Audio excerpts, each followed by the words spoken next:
I think it was right around 2015, 2016 when we really saw that shift between how other agencies operate and how we want to operate.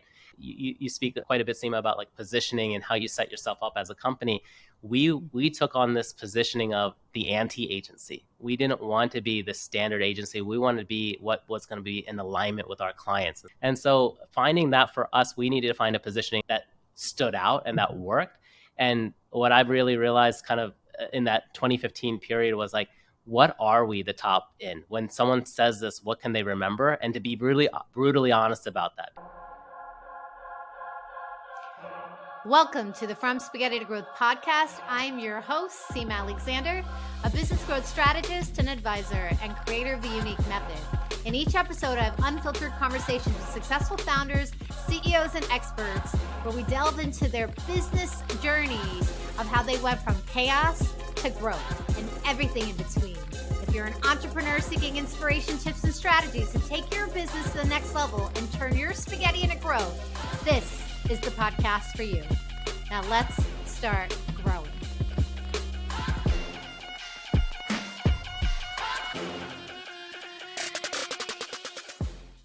Hey, Grow Tribe, I have some exciting news for you. I know if you're listening into this podcast, you are seeking strategies to grow your business, to have your breakout years. Right now, the applications for the Disruptive CEO Business Growth Academy are open. www.disruptive.ceo/accelerator.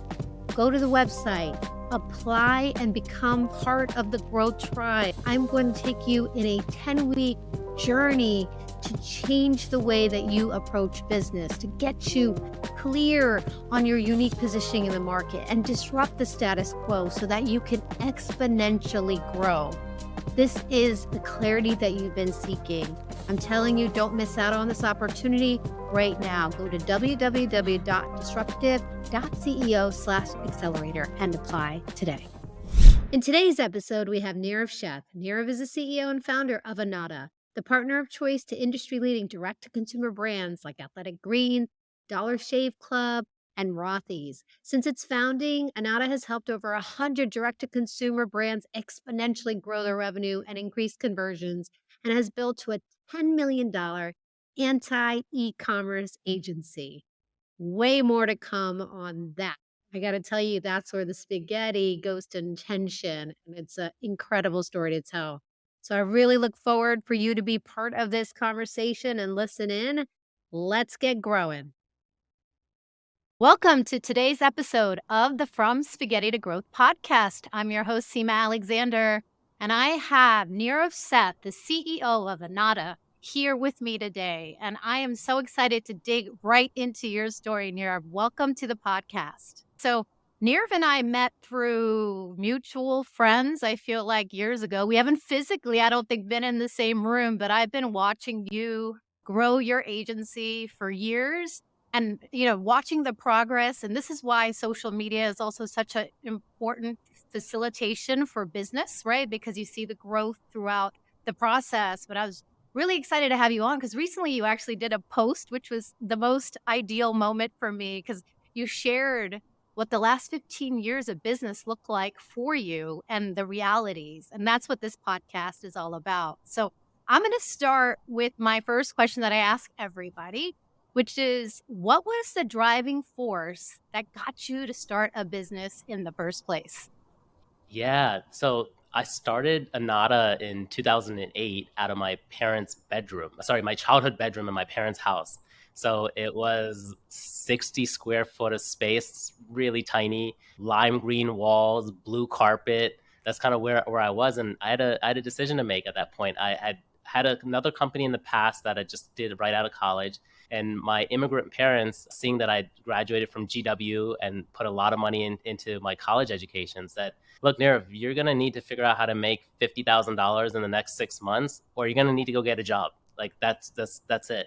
And so I had a position where I basically, I hadn't finished my college education, my bachelor's in engineering. I was 3 credits shy. So I was actually taking the MARC train from Delaware to DC twice a week, finishing up my 3 credits, and then at the same time working to grow a company, because the main precipice for me was I had a job at AstraZeneca, and prior to that, I had a job at Johnson and Johnson, and doing that work, and I just wasn't loving it. I was working probably 3 hours a day and getting a ton of work done, but I just knew that like my cap was what it was. And they were like, "Oh my God, Nirav, you're doing such an amazing job." And I was like, "There's no way I'm doing an amazing job in the 3 hours."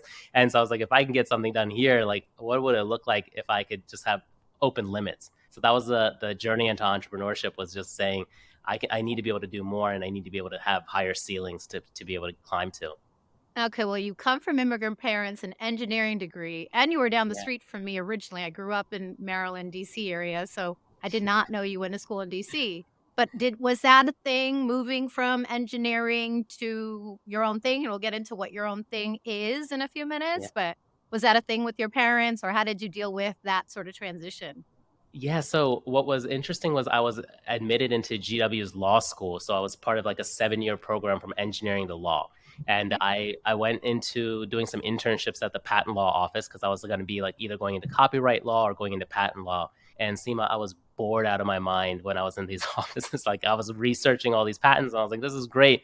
But if this is what my job's going to be like for 40 hours a week, and that wasn't going to be 40 hours, it was going to be 60-hour days, there's no way I could do it. And I'm so glad that I got to do some of that work and those internships at the legal offices, because I was like, this is not going to work. So then the other opportunity was doing the engineering work at larger companies through some really great internship programs I was a part of. Got to be a part of AstraZeneca and Johnson and Johnson and see those things. And what I realized was like, this is not fun. So when I talked to my immigrant parents about this, they're like, we don't care if it's not fun. Everybody has a job. So you better go get that job and make some money, because there's no way you're coming out of this making like $2,000, $3,000 a month. Like that's not what we spent all this money on your education for. Yeah, I could just imagine the first time you told them that, "Hey, I'm not only not gonna be a lawyer, but I'm not gonna go down the engineering route." So that in itself must have been a moment, but then let's get into it. So how come what is Anatta at that moment, right? So what was fun also about that first thing that you shared is most people talk about, "Oh, I started my business in my garage," right? You said, "I started my business in my childhood room that had green walls." That's really fun. I love the details. So what was the idea when you first started? To honestly, at that beginning was just to become, I knew I wanted to run a consulting agency. I had just come out of a partnership with two of my best friends running a consulting agency. And we learned all the things of like what not to do in a business, but we also learned a lot of like basics around what it is to operate a business, like how to put a contract together, how to project manage a client.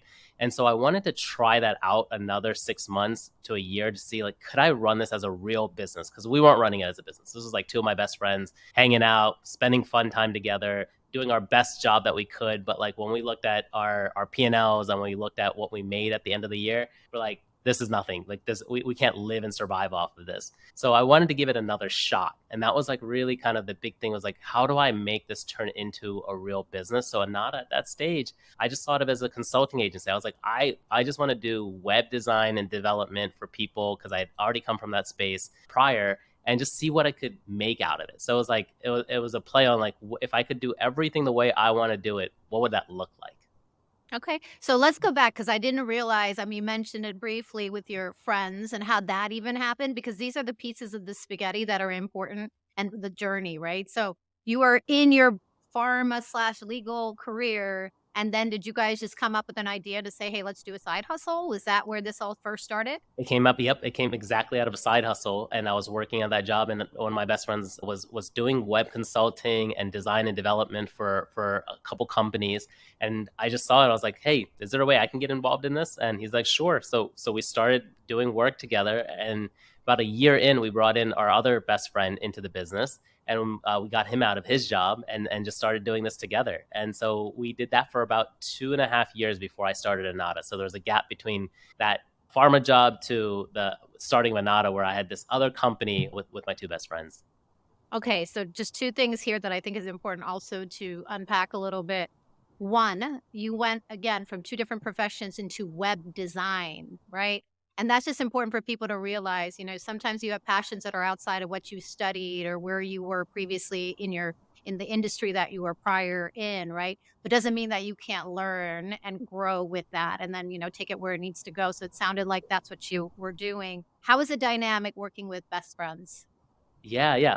Before I jump into the dynamics of the best friends, what I would say is that from even with web design and development, I didn't really learn all the aspects of it. I learned some coding, I learned some design skill sets, but what I was really good at from my engineering days was just how to project manage. And so what I did was use my project management skill set and said, okay, let me go hire a designer, let me go hire a developer and leverage that. So I knew that if I was going to start a whole new skill set and start from scratch, I didn't have the momentum at that stage to do that, but I did have the momentum kind of leverage my skill set that I had already. So that was like one big thing. And then in terms of like working with the best friends and kind of collaborating with them, it was so much fun. Like we had a ball. We would laugh a lot. We would really enjoy the time together. But what was interesting was that we were not always on the same page about what a business would look like out of this. We just saw it as a fun time to spend together and try to make some money out of it, but we were not aligned on creating a business. And we all saw that and we all knew that at the same time. So that's when we kind of chose to part ways. We were all like, this isn't what we really want to do. And I was the only one. I was like, I want to still give this another shot. Like I want to do it differently, but I want to give it one more shot before I call it quits. Yeah, and this is just important as you're thinking about alignment and vision. It doesn't matter if they're your best friends or just partners in general. If your vision is not the same of what the business is or what it should be for the future, over time you may grow out of it. But it's okay. It sounds like you guys are still friends and all of that, but you learned a lot and you had fun doing it. I'm sure it was a great process. Oh, totally. It's been probably 18 years since we had that business, and the three of us still hop on a call once a week. We're getting together in San Diego in about a month with another group of guys to spend time together, and we're still very, very close. That's awesome. Okay, so Anatta comes to play, and you start off as a consulting firm. So consulting, and then you mentioned in that last piece that you decided to hire people. This is a chicken or the egg thing, right? Getting clients and hiring, right? So can you kind of walk us through those initial stages, initial years of Anatta and where you took it? Of course, of course. In the early stages from like 2008 to 2010, I was primarily working off of contractors. I did not hire a single employee because I was just going out there selling a deal that I had no capability of doing in terms of like the people or the timelines. And I said, okay, now I got the project. Let me go figure out how I'm going to make this possible. And that's when I would go out and find some consultants or contractors and say, hey, I need this type of design done. This is my budget. This is my timeline. Can you make it happen? No, let me go on to somebody else. And so I would go hunting for those resources, get that signed up, and then knew what margins I had to work with. But my margins, even at that time, even if I didn't make very much off of it, I still did it because I was like, I got to make this come through, because from an accountability perspective, it just didn't feel right. So I had to make sure I came through on the project. And I did that for about 2 years until I saved up enough money and had enough of a run rate where I could say, hey, let me hire my first employee. And even that was a struggle, because once you start seeing money coming in and you start figuring out, you're like, do I really want, can I be okay with being able to commit to one year salary of this person? And even that was a shock. Probably I should have been estimating 2-3 years salary, but I was only estimating that 1 year salary. And it was a big take. And I was like, I got scared. Very realistically, it was scary to be able to say, I'm going to take care of their health benefits and I'm going to be able to have a job for them for past 1 year. But it was a very necessary step, because once that came out, the work could be delegated to them, and then I could focus on something else. And that was the precipice for starting the hiring process of employees. And so I was still working with some contractors, but I've hired the most pivotal role I needed, which was a developer. And then the next hire made, I was a designer, because those are the two kind of aspects of web design and development. I needed a designer and I needed a developer. And then I project managed still all of it until I could find a project manager as well. Okay. So in that process, you said I went out and I sold whatever I could sell, I sold. So it's a new company. How did you what was that like when you didn't know who was going to fulfill it? Like, did you have a target in mind? Were you just going door to door? How did you do that in the beginning? Yeah, great question. So early days, before when I finished my last company, I started Anatta. There's two things I had to do. One was I had to pick a niche, because we were doing web design development for everything. And so I said, let me focus on WordPress. And that was like during that time between like early in 2008, that was the CMS platform, the platform that people were building their websites off of. So I was like, okay, let me focus on that. And with that, let me also make sure I have the right people that could be experts in that, so I could deliver specifically on that goal. So when I did that and I focused on that, I went on Elance, I went on like pretty much any place that there was gigs available, and I started pitching projects for that. And I didn't even know exactly the price I needed to pitch at or the timelines, but I just pitched my hardest in the hustle of seeing what somebody else was pitching and undercutting them on price or undercutting them on timeline, and just going and trying to pick up a project. And so I went locally in Delaware because I was living there out of my childhood bedroom in Delaware. So I was looking for Delaware-based projects, anything in New York, anything in DC, like from a location perspective, so that they can meet up with me. And then working anything on the web, basically going on all of these sites and just figuring out like if I can get a gig or not from there.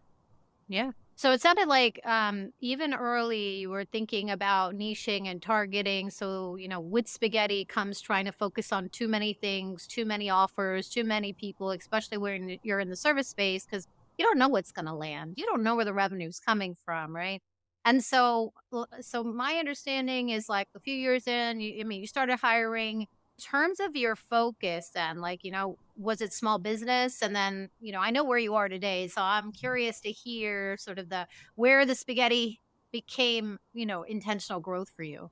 Yeah. It started off as all small businesses, and so I was working with mom and pop shops, small blogs, and where things started picking up really was as I started getting into the health and wellness space. So I met a doctor out in New York, and I started creating a blog for him, and then that turned into being able to create a whole entrance path into e-commerce.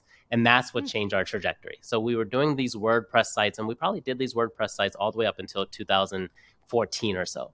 But around 2012, we really started digging into e-commerce because we saw a level of business that needed recurring people where it wasn't just like, let's build a site and be done with it, which became really taxing on us to be able to keep finding new projects and new things to do. So the real kind of inflection during those early stages was finding a business that could leverage our team regularly or leverage working with me regularly, so I don't have to go out and find a new client every month or every 2 months to replace the existing one.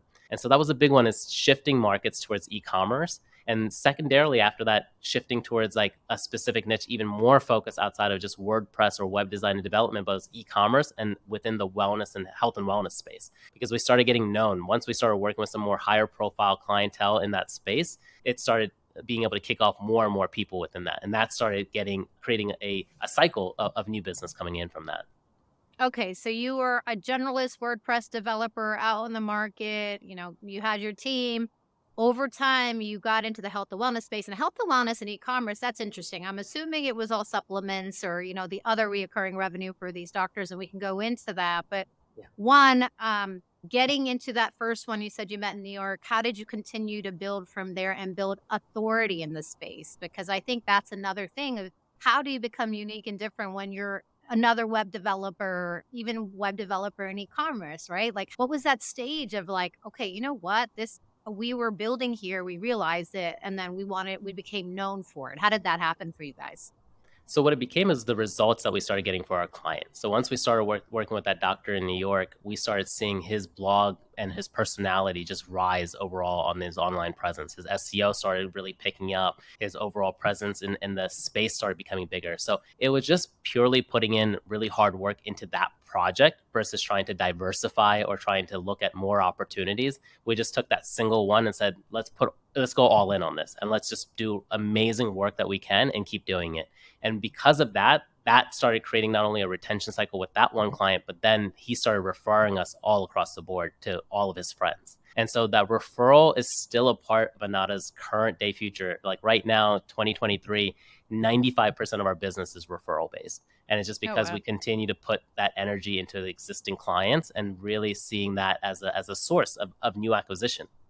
Yeah. But you also mentioned that your model shifted to reoccurring revenue opportunities. So, this is really important for anybody listening in to really hear, right? Because in the beginning, your business becomes very transactional and service. Over time, you need to figure out how do you make it sticky so there is lifetime value in the customers that you bring on. And through that becomes shift and refinement of your own business model to bring that on. So with the e-commerce space specifically, was that management and SEO, all these other things that were just an ongoing, reoccurring? And I'm assuming at a high end level, like where did profitability become a big thing for you guys?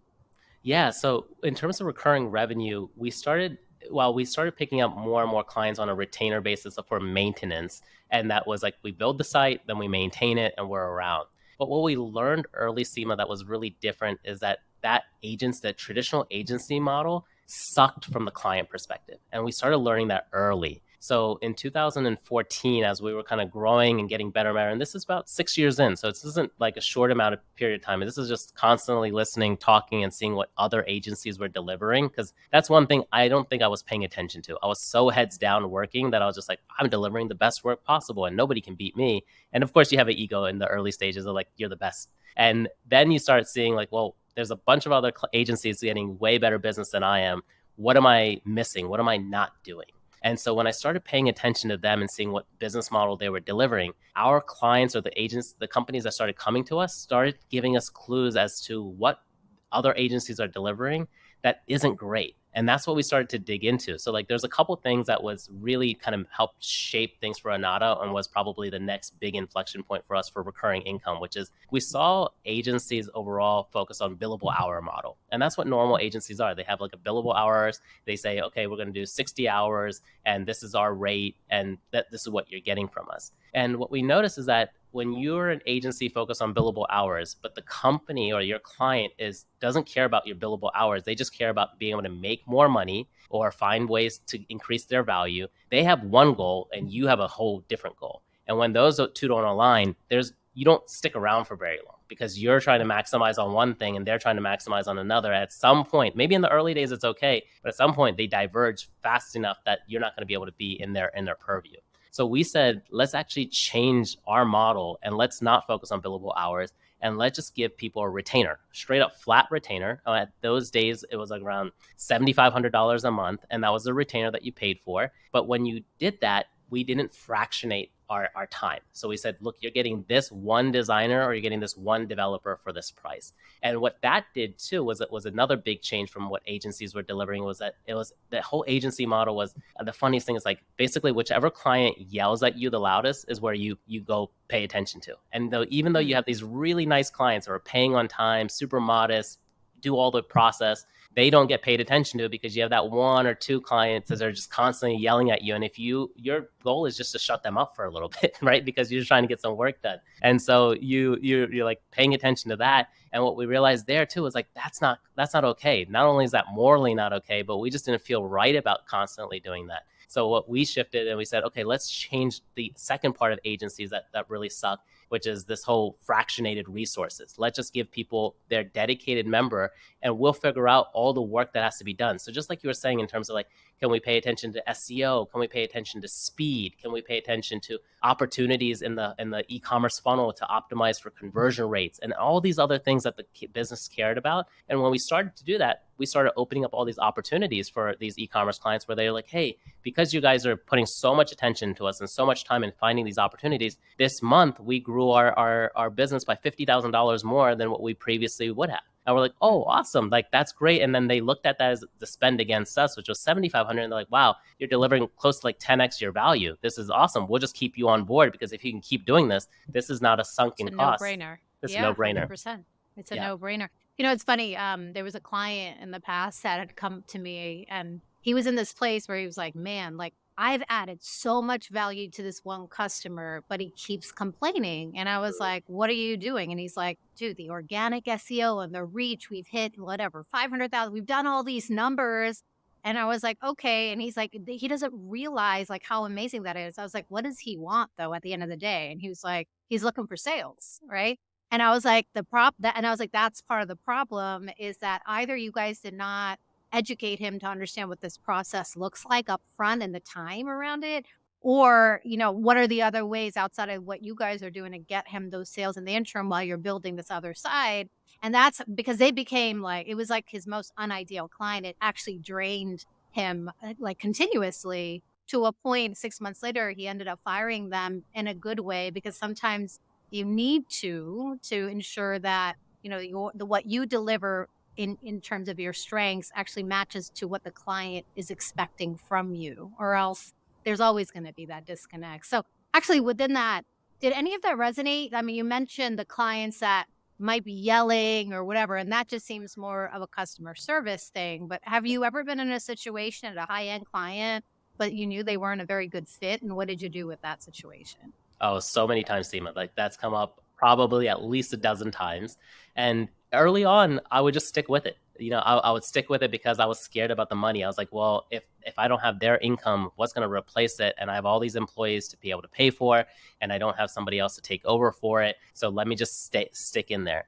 And that was definitely a bad decision at that stage now that I look in retrospect, but it was something that I felt like I needed to do. And what I realized over time, though, which is we did always, is we let them go. We didn't actually wait for a new client to come in. We let each one of these clients go one by one that weren't working out. And the crazy thing is that as soon as you do that, there's something, and this is not the secret talk, and this is just like, I feel it's happened in my universe, is that anytime I let go of something that wasn't working, something new came in within a month.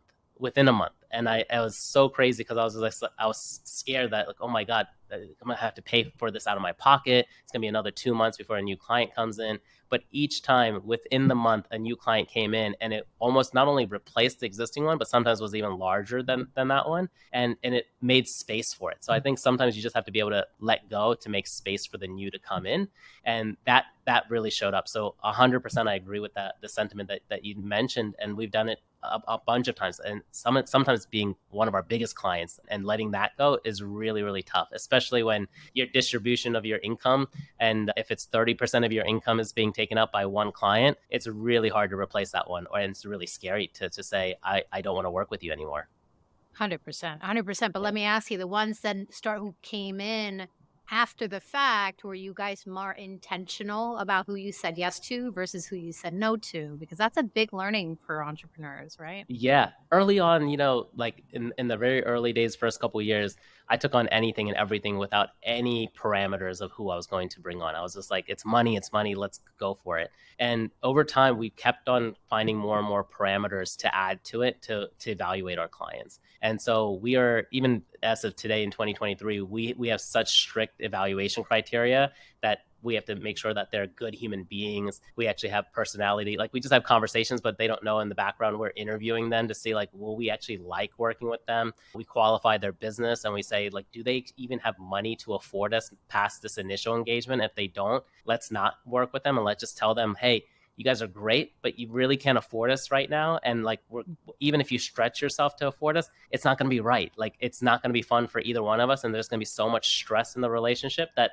you probably shouldn't work with us. And so we've added all these parameters in part of it, but every year over year, we found new parameters to add in. It's not complex parameters. It's really basic stuff. Like, are they nice? How do they talk? Like, and even sometimes doing a shorter engagement up front, saying, hey, this is our 3-month trial, and let's see how we work together. And if we don't work together after that, no harm, no foul. It's okay. And then if things work out, let's go ahead and sign for like the full year. Yeah, God, there were so many learnings in that. I mean, I think when you, I have like one question that's like in my mind around ego, so I don't want to forget that when coming back to this. But you mentioned being good humans, right? And I think, in the beginning, well, I know, not even I think, in the beginning, you tend to say yes to everybody because you need to make the revenue. You need to see if this business actually works. In that process, there are going to be so many learnings. And one of the key learnings, if, the business continues on, is going to be, who can I give my energy to, or who does my team give their energy to actually work with them, to get them obviously to the results, because you can do it. You're an expert in what you do. There's consistency, but you also want to be around good people. And that's where values really show up, and the importance of them in a culture, in your business. Because sometimes people think about values and culture as this ancillary thing, but it becomes so pertinent when you're trying to grow your company. So I'd love, for you to spend a minute or two on that thought and how that started, because now you're 15 years in. I mean, how many people are working for you now? There's 95 people working for me. Oh, wow. Right. And how big in revenue, if you're open to sharing? We're just shy of 10 million. See, and you guys have to understand that, and this is the beauty, again, of this podcast and this unfiltered story. 15 years, hard work, hustle, focus, pivots, right? And, so let's go into that first question first, and then around culture and values and the importance of that and how that shifted for you. Yeah. So when we talk about working with good people, it's both on the client side and on our own team. And so we have our core values that we established early on, and those core values still stay day to day. Integrity was a big part of it. Accountability was another part of it. Care and joy are additional core values of ours. And so we started evaluating and talking and making sure our clients were on the same page with that. The reality of whether you're working internally with your team or working externally with your clients or customers, you're going to have conflict. There is no way to avoid conflict. There will be conflict. The question is, how does someone show up when there is conflict? So when you make a mistake, is that client going to come at your throat for it? Or are they going to say, hey, you made a mistake. Now you're not going to make that again, right? And of course, like as the agency and then the person doing the work, you're not going to make that mistake again, but you want to see how they show up on that too. And those are the types of things that how someone shows up in conflict is really what tells you how they're going to be going forward and who they really are. And that makes a big difference. And so early conflicts can happen very early on when you're starting to negotiate contracts with a client, or you're dealing with like that initial purchase with a customer. See how they show up on that, because how they show up on that is probably going to be how they show up in their discussions with you too. And so you can learn very early on, like if they're trying to negotiate with you hard, there's no problem with negotiating hard. But when they're starting to say certain things that come off of your core values that you're like, don't feel good about, or you feel disgusted by, it's a very clear sign that that's going to show up too later on. So whether you're willing to listen to it or not, a lot of times in the early stages, money is money. So you basically have these headphones on that are just like preventing you from listening to anything, or blinders on that you just don't want to see it. But when you go back and look at a retrospective of like, why didn't this work out? Those early signs that you just didn't want to pay attention to. And those are how you match up against your core value. Yeah, give me a second here. I have to, that was true gold, right? Because the goal for service-based companies is to figure out reoccurring revenue. Reoccurring revenue means you're going to have contracts and clients for a long period of time. And if that becomes, sort of these relationships that are not strong, and to your point, like when they don't have, when things are going to go wrong, right? We're all human. And unfortunately, I mean, we can put all the process in the world. Sometimes it happens, but that trust and level of humanity in that is really important. So that was important for a gold nugget, and definitely wanted to clap you up for that one. I wanted to go back to that ego comment, because I think this is such a critical thing for entrepreneurs, especially when you're experts, right? And that's the whole thing. Like a lot of the work I do helps people go from generalist to expert to truly a Sherpa, because they have enough a breadth of experience that they've created all these results, and they can transform people's lives, businesses, communities, right? But this level of ego, there's a balance, right? And it's hold a lot of founders back, right? From really taking off. Talk to me about what that looked like for you, and how did you start to let it go? Have you had mentors? Have you had where did that start to first hit home, Nirav? Yeah. So as the ego, I had a lot of mentors throughout the 15-year journey, and whether it's other agency owners, other business owners, and my group of guy friends that I've surrounded myself with, and just friends overall that have been a sounding board for me. There are other entrepreneurs, but also just other human beings. I didn't surround myself only with entrepreneurs. I found that when I did that, I was in a place of everybody just talking about money all the time, and that wasn't fun, because that wasn't the place I wanted to have a conversation around. I wanted to have a conversation about relationships. I wanted to have a conversation about personal growth and what that looked like. So early days was those Tony Robbins sessions. There was another mentor, my name's Serrano Kelly, who was in a similar space, and I was learning from him a lot, and learning from a lot of these individuals. So there was personal development coaches that were out there. Then there was mentors who ran agencies that I spoke to quite a bit. And probably in the last several years, it's been therapy, Seema. Like I've actually started going to psychotherapy, and I was brought onto that by somebody who I met. His name is Andrew Blackman, who runs Black Tux, and he's the CEO and founder of that company. He told me how much psychotherapy changed his life, and we were just at a dinner together, and it was serendipitous with listening to some Howard Stern interviews about him. He was on Terry Gross, which is my favorite NPR podcast, The Fresh Air with Terry Gross, and I heard him talking about how he completely changed his life through psychotherapy. And I'm not a Howard Stern fan by any means, but seeing how he kind of changed his life and what that meant for him made me want to try it out. And so once I started going to psychotherapy, that let me start dealing with my emotions. And I had no idea where my emotions were in the scale with my business. There were so many times I had large ego things of, I can't believe this client did this to me. Like I've done so much for them. Like, how can they do this to me? And I had no way of seeing past this kind of very narrow view because I was only in this space and I wasn't able to see their business for what they were.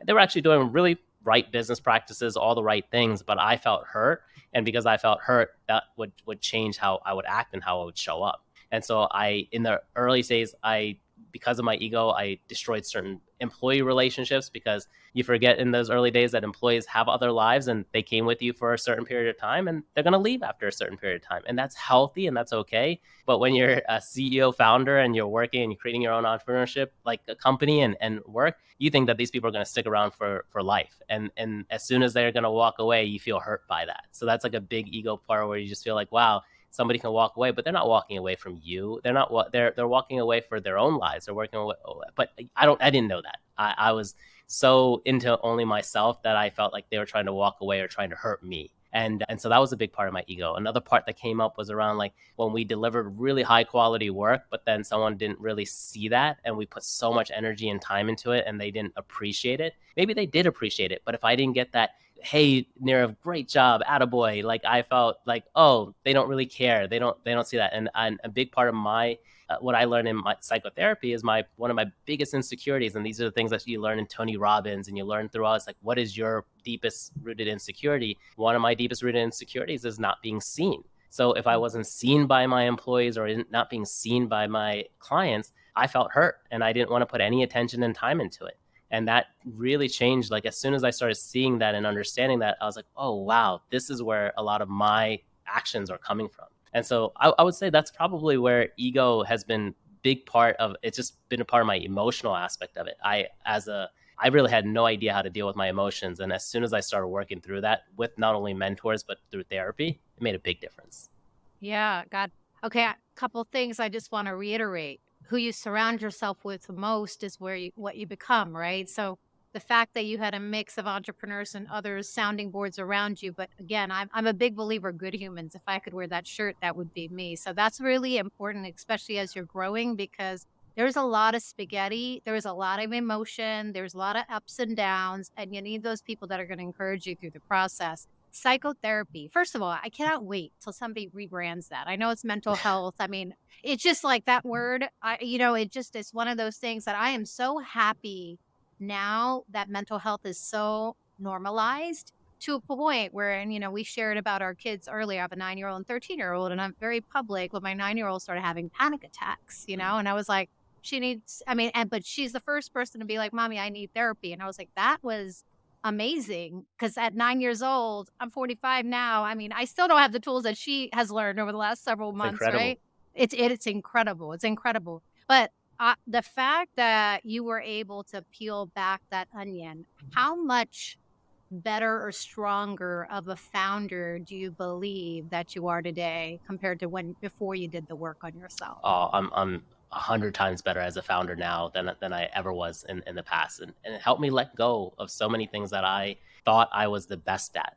A lot of times you work on a lot of things because you think you're the only person who can do that job or you're the best person for it. And in reality, you're definitely not, but you just think that you're great at that. And I found myself stuck doing the same. I'll go back into client work and go back into project management and jump into projects. And some of my members would be like, what are you doing in here? Why don't you need to grow the business and do other things? But why did that seem? It was because I was scared to take on new work. Like when you move on from one position saying, hey, you're the project manager, or you're running finance, and then you're like, but I need to now move into sales marketing. Now I need to go into vision. That's all new territory. And you get scared when it's new territory. And so what your brain likes to do is just trick you back into, well, why don't you do the things that make you feel good? Well, the things that make me feel good is when I used to do this stuff that was management or something else related, project management related. And so I would just go back into my defaults, my safe space.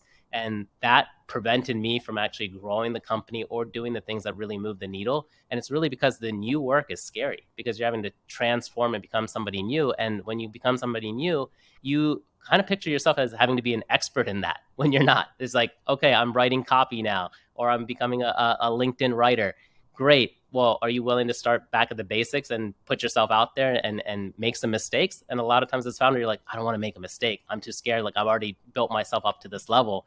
But when you can't act as a beginner or even try things out, you're never going to make it. You're never going to get the momentum moving forward.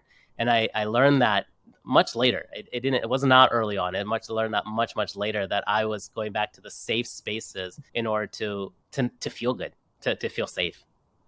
That's powerful. I mean, one of the things that I got through that as well is moving from, those early stages of solopreneur to becoming like a CEO, right? Like that stage of progression over the years. And, obviously you've had hires substantially over through the years. So if somebody is going through that phase right now who's listening in, what are the 2 or 3 things that you would say that helped you the most kind of go from, this practitioner to actually leading in the way that you were visioning your company, right?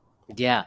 Biggest and the most important hire I made in the last several years was my head of operations, my COO. That took a lot longer to get to. There's no way I could afford his salary early days. That was more than I made in 3 years combined is what like our company COO makes.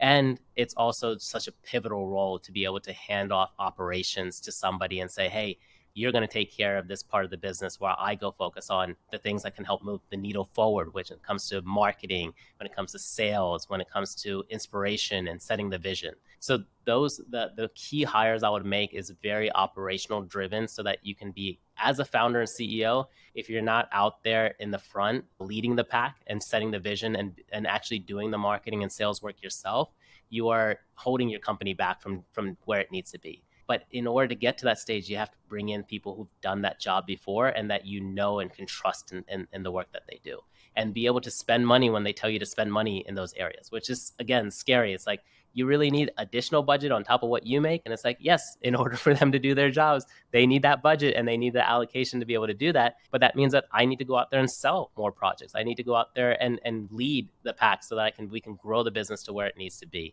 And so I would say operationally setting things up, having a really great human resources department, because as your company gets larger, we're at 95 people. We have to ensure our culture stays really, really high.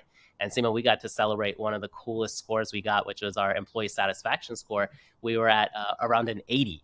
And that goes from a -100 to a 100 score. And normally just being around anything like slightly above 0 is normal and good and healthy. And we got an 80 last year on average on 3 different cycles. And so I think that's a really good testament to our just great leadership from not just me, it's everybody else in the company, and living out that vision. And so when you get to live out your company's culture and show that, people stick with it. And I think, we about a couple months ago, we celebrated an employee's 11th year anniversary with us. We celebrated an employee's 9th year anniversary with us. We celebrated another employee's 7th year working with us. And I was like, I love that they're with us and been with us for this long. And at the same time, totally okay if, transitions happen within the company and people leave and that, but it's just so awesome to see people stick with it and enjoy the workspace. Yeah, that's amazing. I actually have one core question for you that we didn't touch on early, but it's also really important in terms of trajectory of where you're at today for a service-based company. So, which is around pricing, right? So you mentioned 7,500 was the first sort of tranche of where you guys started. Obviously, you became into reoccurring and a lot of other parts of your business model. But, that's always, I feel like, the hardest thing to find when you're in an agency model or an e-commerce, any sort of model. So how did you guys create that structure? What does it look like? Would you advise people on that as they're, early to growth? Yeah. So setting pricing, it's a challenge in the beginning because you just don't know where to price yourself and where people determine value from. So I would say starting off a little bit on the lower pricing side until you can establish value is a smart move, but then starting to be able to have that flexibility of talking with clients and talking with customers about, raising the prices. That's an open conversation with us at Anatta. We go back to our clients every year. They know that there's going to be a price increase, and the price increase is based on COLA. Like everybody's cost of living is going up, inflation's going up. So we build it into our contracts, and we have those conversations early saying, listen, our rates are going to be going up. Are you okay with that? Early on, Seema, we didn't have that conversation. There's clients who were locked in for 4 years between 2016 and 2020 that had the same rates. And having that conversation to say, hey, our rates are going up by 65% is not a fun conversation, because you're like, but that was my fault. It wasn't the client's fault. The client didn't expect anything, but I spurned it on them, saying, listen, we're getting these type of deals going forward. Either you're going to have to come to this rate or we're going to have to leave. That's not the right way to approach it. So being able to have those constant conversations about price increases is really important, but also finding that point. A big thing is to look in the market and see what the actual pricing is. And you have to do a little bit of research on that, not just by asking generalistically, but actually doing a little bit of competitive research and acting as a client sometimes and going to talk to your competitors and saying like, hey, what would you charge for this? And doing some like a little bit of background operations type of like going in and finding out what that price could be and learning about it and mapping out your competitors, because that way you can ascertain where the price will fall and where the price elasticity is. But a lot of times when you don't do that, you're just making something up and it's really difficult to justify the pricing. I love that. I love that. That's going to help a lot of people, especially that, every year, and that consistency of that conversation and communication with your client. Because the other thing you had mentioned, I mean, you continue to show value. So looking at the results that you've given to them versus what the, value of the revenue or the cost for you guys is really important to also share. What was the biggest part in the journey thus far that has given you, like, where you had that bowl of spaghetti in front of you, you're like, holy shit, now what? Like, where was that moment that, like, all of a sudden a couple of noodles went up and you were like, this is that moment of where we really are going to be intentional and I see it? Yeah, I think it was right around 2015, 2016 when we really saw that shift between how other agencies operate and how we want to operate. That was the positioning. Like, you speak quite a bit, Seema, about like positioning and how you set yourself up as a company. We took on this positioning of the anti-agency. We didn't want to be the standard agency. We wanted to be what was going to be in alignment with our clients. And so we took this positioning of, I read Jack Trout's book on positioning, and there's like his version of talking about Sprite and 7-Up when they needed to come to the market, and they couldn't just sell themselves as another carbonated beverage. So they said, hey, we want to be the uncola. And that was the approach that they took. And it was like something that you could remember. It's like, oh, what's not a cola? This one. And so finding that for us, we needed to find a positioning that stood out and that worked. And what I've really realized kind of in that 2015 period was like, what are we the top in? When someone says this, what can they remember? And to be really brutally honest about that, because when people say, hey, who's the best web design and development agency? It was not Anatta. Who is the best e-commerce agency? It wasn't Anatta. That's okay. But be real about that and say, okay, well, are we the best e-commerce agency in the health and wellness space at a period of time? Yeah, we are. Awesome. I can be real about that, and we show up in the top 3 and top 5. Do we want to be the best D2C e-commerce agency? Yes. Where are we in that? Maybe in the top 7. Great. Can I rise up to the top of that? Do I have the money and do I have the capacity to do so? Yeah. So let's go after that. But finding that positioning is really important. And that changed things for us when we started positioning ourselves in the right way. But that in itself requires yourself to be honest with yourself. And I used to hire outside people to do my positioning all the time. And that's fine. And that's really, if you can't really figure it out on your own. But Jack Trout talks about it all the time. If you don't have the time of 6 to 9 months for somebody else to learn everything about you, you can learn about it yourself, but you just have to be honest with yourself and really realize where you do sit and where you want to be. Yeah, I mean, that's where the unique method came from, Nirav, because I always, the biggest issue for me was when people went direct to marketing agencies and were like, can you figure out my positioning and, help me with campaigns? And I'm like, they can't. You're going to fail at it because they don't understand your business. You have to dig deep in understanding sort of what you've done, where your results have been, right? So anything and everything that Disruptive does has to work with the CEO and the founder. Yeah. And there are things that we do that are very different. But I want to go to what you just said and how important it is to figure out what makes you unique and different, where you stand. Did you use that moment to revitalize sort of your own internal employees and kind of, use that as a rah-rah moment? How did you use that? Because that's always, to understand it as a CEO and executive team is one thing. Did you leverage it further? Yeah. We had to sell that all the way through the company. And it's not just saying it, but it's selling it. And so I realized like in those kind of middle stages in 2015 that if I didn't sell something, it wasn't going to go anywhere. And so I went and started telling the company about it. I started like constantly sharing it in the vision, and then being able to put it out there in any marketing material that we put together. So everybody always felt that this is what we are and what we convey. Because if I couldn't hear them repeat what we are in the right way, I knew I wasn't doing the right job. And so we would always do this practice every year to see how does somebody describe us, both new employees that like in the first 90 days to like an employee that's been with us for a year, and just see what messaging they give back. And then we do that not through me, but through another, like one of the managers, so they don't feel scared. They're not intimidated. They're just like saying it brutally, honestly. And then we know whether or not that messaging is coming through or not. 100%. And I actually, I love that, because now you've created brand ambassadors of your own employees. The messaging is the same. The other test is when you ask, your clients to say, hey, how would you describe us as a business, as a brand? Because at that point, then I love that we're the anti-agency, the fact that you knew you're strong in e-commerce and wellness, and then you kept going, deeper and deeper, but it is very concise. It's very clear, right? And that's what I always say is Batman is the king of positioning, because he was able to put a bat signal up, and now the commissioner in Gotham City knows, God, if anything was to go wrong, and the Joker shows up, I put this signal up, and guess what? Batman knows that come either with him or his team, and he's going to solve our problem. And so that was the biggest bat signal, and every business needs their bat signal. And that's exactly what Anatta did. So that was really a great tidbit here. If a founder is in the middle of their spaghetti, Nirav, right now, what type of advice would you give them? The biggest advice I would give them is to take a vacation. When you're in the middle of the spaghetti, you're just so narrowly focused that you can't see anything outside, and there's no creativity that's going to come from it. And so I got this lesson in 2014 when I got married to my wife. My mother-in-law said, hey, you haven't taken a vacation in a while. Why don't you go on a 2-week vacation? And I was like, Mom, I can't do that. Like, the whole company's going to fail. She's like, well, why don't you give it a try and see what happens? Like, you're going to learn what works and what doesn't. And I was like, okay. So, and the vacation I took was my honeymoon. And of course that should be a vacation, but I was still scared of going offline. And I did. And it was the first time I took 14 days off at any time in that 6-year span that I was holding the company at that time.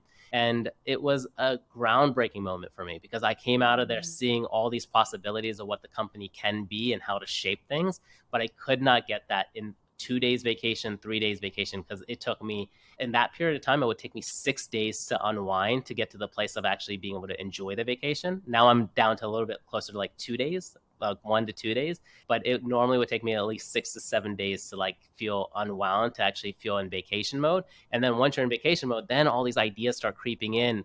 Even though you're not working, you would still start seeing these ideas. And then when you came back to work, it was the first time I was excited to come back to work was after vacation. Before that, I would just be like, man, another day, another work item, like, and it just did not feel good. So I would say, take a vacation. Wow, what a great advice. I ask everybody that question. It's the first time I heard that. And I think that's actually super powerful, because you were able to come back and be like, the business is still here without me. Wow, that opened up so much on its own. And you got the rest and that important moment and time with your wife. Obviously, why we do what we do is, for family, for life, for impact, all of that. So that I'm glad you were able to step back, and I hope you've had many vacations since then, Tons. because you deserve it. We got to spend 6 weeks in Italy this year, which was so much fun. So we've been enjoying some solid vacations. So tell me, if someone who's listening in could help you with your business and scaling and growing, or whatever it looks like for you, what could they do for you, Nirav? Just come and have a conversation. I love talking with new entrepreneurs. I love talking with anybody that's kind of in this business. I actually mentor 3 different entrepreneurs right now who run agencies, and they always ask, Nirav, can we pay you for it? And I was like, no, I mean, I just enjoy it, because you don't know how many times I've asked for the same advice from my mentors and people, and they just gave it for free, and I want to pay that back. So anybody who's interested to have a conversation around what it is for ups and downs around agencies, around e-commerce, and what works and what doesn't, I'm here for you. Awesome. And where can they find you, Nirav? They can find me on LinkedIn. They can find me directly on our company's website at anatta.io. I actually respond to all the contact request forms, and I see them, and kind of like Bezos, if that email comes in, I see that, and I love responding to it. I have some free time, so I will get those messages. Amazing. Listen, Nirav, thank you so much for being on this episode of the From Spaghetti to Growth podcast. This was a great conversation. It had so many golden nuggets, so much value. And for those of who are listening in, who are really thinking seriously about creating the anti-agency, they're not going to steal your positioning, but you did drop some good nuggets here. This is such a valuable episode, not only just for service agency. I mean, there was so much that you shared just as a founder in growth. So thank you again for being here with us. I really appreciate you. Thank you so much for having me, Seema. Hello, SDG Tribe, aka Growth Tribe. As an entrepreneur, I know time is currency, and I don't take it lightly that you listen into today's episode of the From Spaghetti to Growth podcast. I hope it added value, and I'm truly honored to be part of your entrepreneurial journey. Be sure to head to disruptive.ceo and the soon-to-be-coming SeemaAlexander.com to grab today's show notes and free resources to uncover opportunities to turn your unique spaghetti into growth. If you found value in today's episode, please rate, comment, and subscribe on your podcast platform, and keep listening. Look forward to seeing you on our next episode.